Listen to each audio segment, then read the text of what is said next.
꽁꽁 얼어붙은 한강 위에 우린 서 있다. 문제는 이 얼어붙은 한강 아래에 상어가 한 마리 있어요. 그래서 우리가 툭툭툭툭 뛰어가면은 위에 지나가네 그러고는 인플레가 확 잡아먹으러 오겠죠.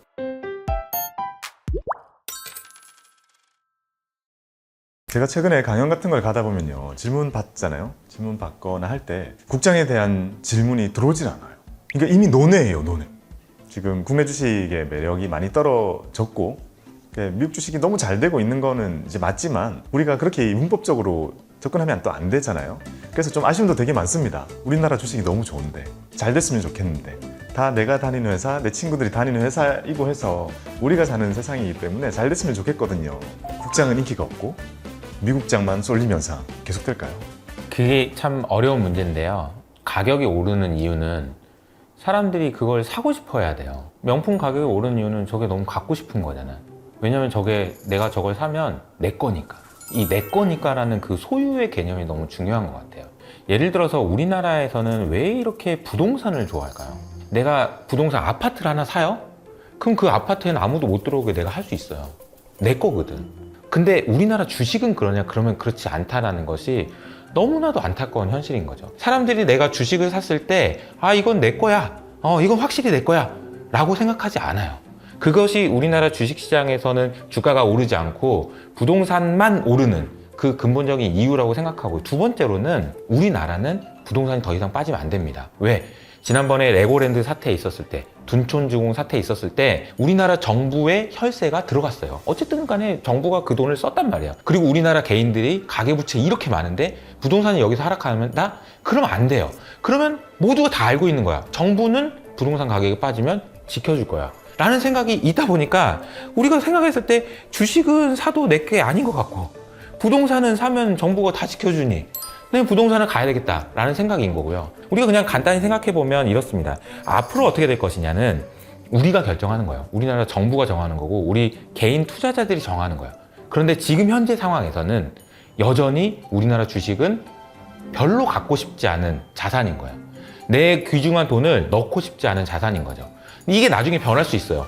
그래서 훨씬 더 많이 오를 수 있습니다. 왜냐면 이게 지금 안 좋은 거니까 나중에 좋아지면 얼마나 좋아지겠어 라고 생각할 수 있지만, 이야기하다 보면 좀 안타까워요. 안타깝지만 이것이 현실이라는 걸 우리가 인정하지 못하면 제대로 된 그 투자 판단도 하지 못하기 때문에 현실은 제대로 이해하고 앞으로 좋아질 것에 대한 기대하는 건 좋은데 현재는 그렇다. 안타깝죠. 네. 씁쓸하지만 인정할 수밖에 없는 현실인 것 같습니다. 태희부님께서는 이 미장과 국장 어떻게 생각하시나요? 일단 앞서서 말씀해 주신 것 중에서 현업에 계실 때 박스피 3천 못 갈 것 같다라고 말씀해 주셨잖아요. 그래서 2010년부터 2019년까지 우리나라 지수는 그 자리였지만 문제는 시가총액이 계속 올라갔어요. 이게 뭐 아시다시피 IPO하고 분할 상장하고 주인이 주인 같지 않은, 혹은 대주주 마음대로 하는 이런 얘기가 계속 나오는 이유가 여기 있는 건데, 근데 미국 같은 경우 보시면 지금 애플도 그렇고 아니면 엔비디아도 그렇고 구글도 그렇고 메타도 그렇고 5년 동안 놓고 보시면 5년 동안 영업이익률이 꾸준하게 나와요. 실적이 꾸준하게 올라갑니다. 안정적으로 우상향을 한다는 것도 첫 번째. 그리고는 두 번째로 우리나라 기업들은 돈을 못 벌 때는 정말 못 벌다가 잘 벌 때는 정말 잘 벌어요. 그러니까 이러다 보니까 경영이 있어가지고 주주원화이라는 측면을 되게 보수적으로 가져가고, 그래서 우리나라가 계속해서 시가총액이 늘어난다, 성장한다, 삼성전자는 올라갔다라고 이야기를 하지만 돈 잘 벌 때 좀 더 많이 주시면 안 돼요 라고 하면은 돈 잘 벌면은 많이 안 줘요. 안 좋아질 거니까. 그러니까 돈 못 벌면은 돈 못 버니까 못 줘요. 안 줘요. 이렇게 되는 거예요. 그 부분에 있어가지고 주주환원율이 우리나라는 삼성전자, 하이닉스를 제외하고 거기서 이제 우리나라 은행들까지 제외하면은 우리나라 기업들은 본 돈의 10%밖에 안 나눠줘요, 주주한테.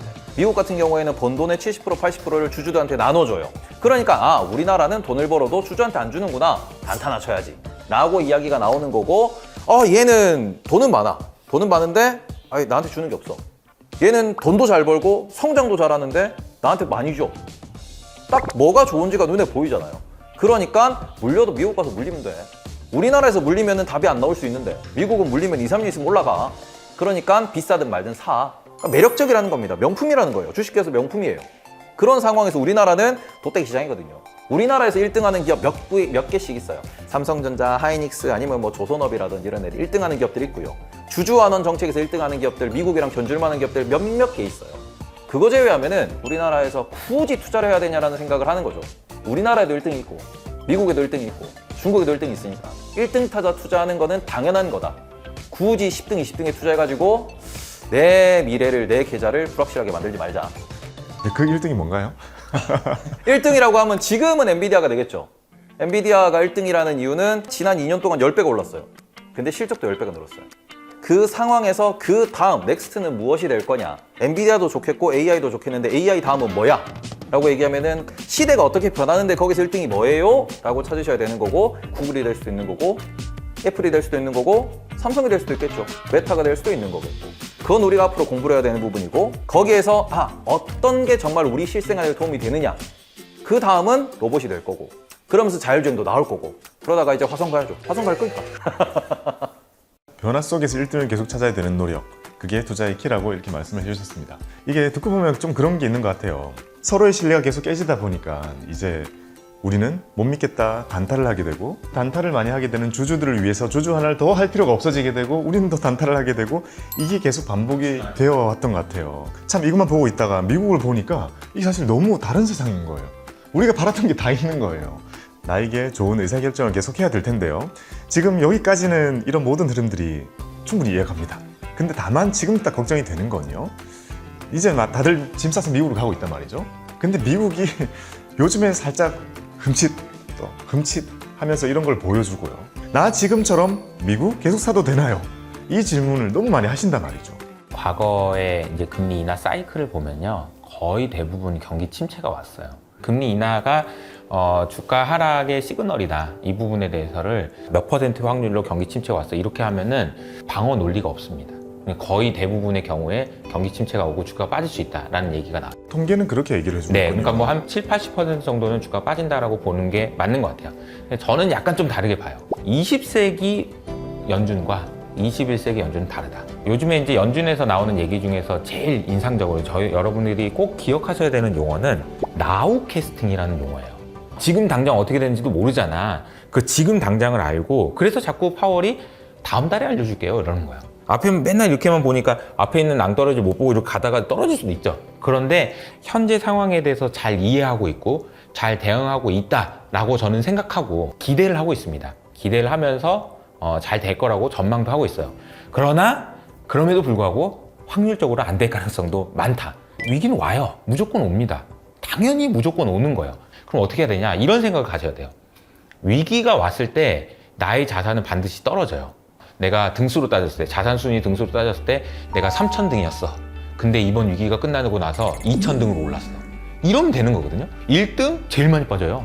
그렇겠잖아요. 가진 게 많을수록 위기가 오면 많이 빠지죠. 위기가 왔을 때 덜 빠지는 애를 가지고 있다가 위기가 왔을 때 많이 빠지는 애가 있겠죠. 죄송하지만 한국 주식이 많이 빠질 것 같습니다. 그러면 바꾸는 거예요. 그때 바꾸면 등수가 올라갑니다.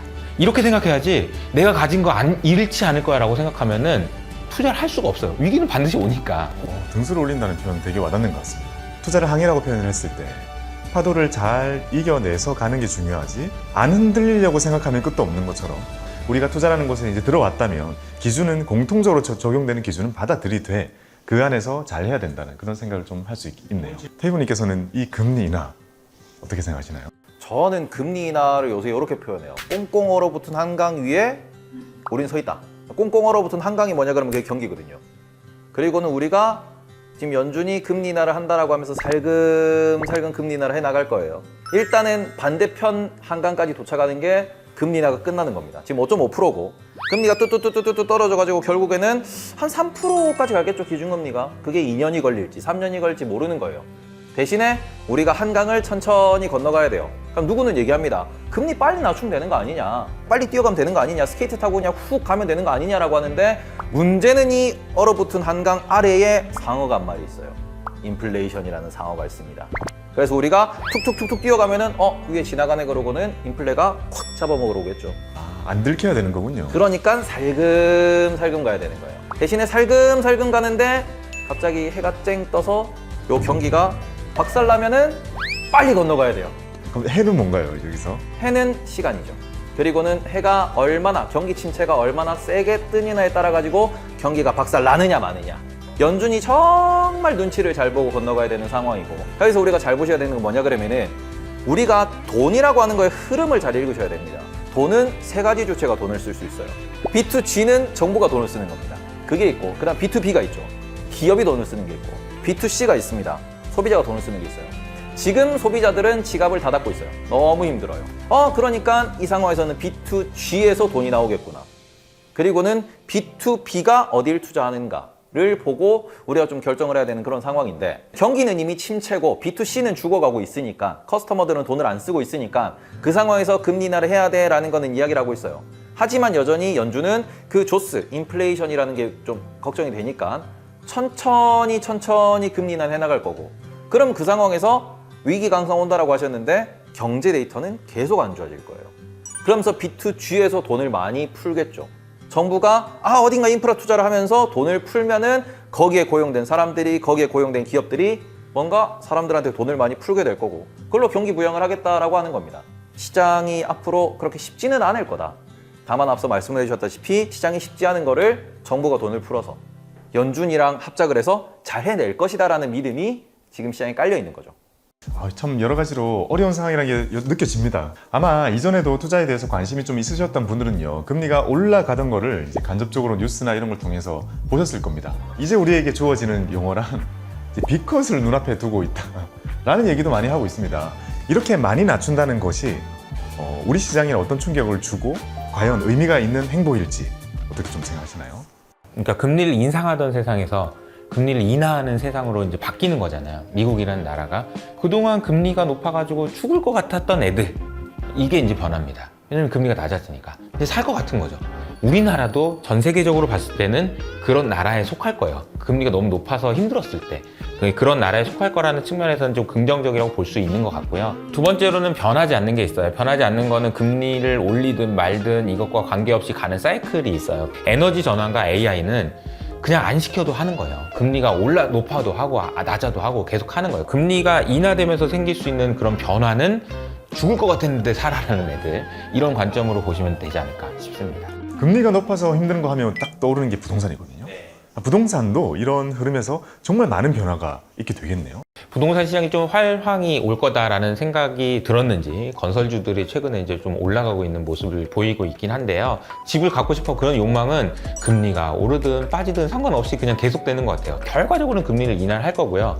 근데 이제 이렇게 되면은 여러 가지 다양한 방식으로 부동산 가격이 더 이상은 못 올라가도록 정부에서 정책이 나오겠죠. 근데 그 정책이 나오더라도 앞서 말씀드린 대로 사람들이 그 욕망은 변하지 않기 때문에 이게 어떤 식으로 이제 가격으로 발현될지는 좀 지켜봐야 되지 않을까 싶습니다. 금리라는 거는 결국 레버리지에 대한 공식 하나가 들어가는 거고, 두 번째는 그래서 그 레버리지를 사람들이 얼마나 갚을 수 있냐라는 관점으로 보시면은 이게 사람들의 평균 인건비, 공식 두 가지가 들어가는 건데, 자산가들이 현금으로 살 수 있는, 가령 예를 들어 가지고 반포에 있는 펜트하우스 가격이 계속 올라가요. 거래가 손이 바뀔 때마다 20%씩 50%씩 막 올라갑니다. 왜냐 그러면 거기는 욕망의 끝이거든요. 돈이 있는 사람이 말 그대로 하나의 자산으로서 구입을 하는 건데, 어떻게 해서든 많은 현금과 그리고는 충분히 감당할 수 있는 레버리를 써가지고 그쪽은 투자가 됐든 실수요가 됐든 이쪽은 부동산에 계속 관심을 받을 수 있겠으나, 그게 아니고 뭐 지역에 있는 그런 부동산이라든지 부동산의 가치가 좀 물음표다라고 하는 그런 쪽 같은 경우에는 가격이 여기서도 더 뭔가 조정을 받을 가능성은 있다. 정부가 규제를 하고 인건비가 오르지 못하는 그런 상황에서는 금리가 떨어진다고 하더라도 그쪽은 주의할 필요가 있다. 문제는 뭐냐면 아까 말씀드린 대로 대출을 못 받게 할 수 있어요. 정부에서. 금리를 낮추면 돈 빌리고 싶죠. 근데 은행 가도 대출을 못 받아. 그러면 이제 레버리지 못 쓰는 거거든요. 그러니까 이게 이제 충돌되는 지점이 있으니까 잘 고민해 보실 필요가 있는 것 같아요. 금리는 부동산 시장에 있어서 정말 중요한 요소이긴 하지만 어찌 보면 그걸 넘어서는 엄청 욕망이 가득한 시장에서는 또 전혀 통하지 않는 그런 게 또 부동산이 보여주는 또 하나의 특징인 것 같습니다. 8월 5일을 시작으로 정말 많은 일들이 계속 일어나고 있는 것 같습니다. 지금 이후에 이 주식시장의 미래의 전망 어떻게 생각하시는지요? 저는 이제 업사이드 리스크가 있다고 생각해요. 업사이드 리스크라는 말은 무슨 말이냐면은 주가가 빠지는 것만 리스크가 아니고 올라도 리스크다. 왜냐면 내가 주식이 없는데 오르면 안 되잖아. 그래서 저는 주가가 앞서 말씀드린 대로 AI가 여기서 더 오른다 그러면 저는 버블로 가는 거라고 생각하고, 그래서 업사이드 리스크에 대비하기 위해서는 주식시장에 투자를 하셔야 된다라고 보고 있고요. 기본적으로 연준이 금리를 내리네 어쩌네 이런 이야기들이 많고 큰 변화들이 있잖아요. 대선도 있고요. 여러 가지 불확실성이 있기 때문에 결과적으로 올라갈 텐데 이 과정이 좀 둔탁하거나 복잡하거나 좀 짜증나거나 지루하거나 이럴 수는 있다. 이런 생각을 좀 하고 있습니다. 대표님 어떻게 보시나요? 저는 주식시장 일단은 두 가지로 나눠서 보면은 국내 시장이랑 미국 시장이랑 조금 구분해서 보셔야 될 것 같은데, 국내 시장은 최근에 뭐 삼성전자가 못 가니 하이닉스가 못 가니 이런 얘기를 하고 있는데, 그거는 올해 하반기가 매우 중요해질 것이다. 왜냐하면은 삼성전자 하이닉스가 최근에 좀 고점을 찍었던 7월에 막 올라갔던 그 부분이 내년도는 선반영됐다라고 이야기하고 있습니다. 25년도 실적은 이미 한번 긁었다라고 얘기를 하는데, 그게 25년도 하반기도 좋을 거냐 26년도에도 AI가 좋을 거냐는 향후 전망도 봐야 되니까 그런 것들을 좀 보면서, 미국은 우리가 딱 하나를 보셔야 되는 게, 제일 문제가 미국이 비싸요. 전 세계가 미국 시장을 다 좋다 하고 있기 때문에 AI는 계속될 거야라는 그 부분에서 계속 우리가 밀어붙이고 있는 게 현재 나스닥의 주가 상황이다 보니까, 그런 걸 놓고 보시면은 당장의 금리 인하가 시작되었을 때 흔들림이 있을 수 있고, 9월에 된다고 했을 때 또 11월이나 12월에 금리 인하가 또 될 수 있어요. 그러면 그때 또 시장이 또 흔들릴 수 있습니다. 다만 흔들림이 있어가지고 우리가 딱 균형을 잡고 계속 보셔야 되는 거는, 정부나 기업은 계속 투자를 할 거다.